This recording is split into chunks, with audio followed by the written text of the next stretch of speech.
અમારું ગામ પેટલાની અંદર શેરી અને ગલીએ દારૂ વેચાય છે.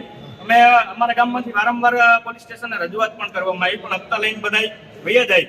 અને અત્યારે મેં એક દિવસ ગણ્યા તો અમારા ગામની અંદર 20 યુવાનો દારૂને લીધે મૃત્યુ પામ્યા.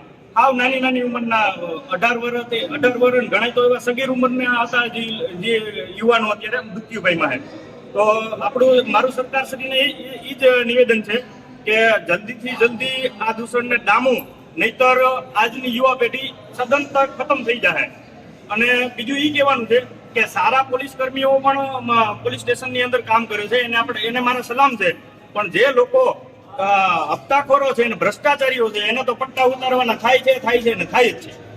અમે જિજ્ઞેશભાઈ મેવાણી જેવા એક ઈમાનદાર ધારાસભ્ય છે જેને દારૂનો મુદ્દો ઉઠાવ્યો, પણ એને પણ સરકાર દબાવવાનો ને એની વિરુદ્ધમાં બુટલેગરો દ્વારા એની વિરુદ્ધમાં એનો વિરોધ કરવામાં આવ્યો. તો એને લીધે અમે કોંગ્રેસના જે કાર્યકરો છે એ જિજ્ઞેશભાઈ મેવાણીના સમર્થનની અંદર અત્યારે આવેદનપત્ર આપી.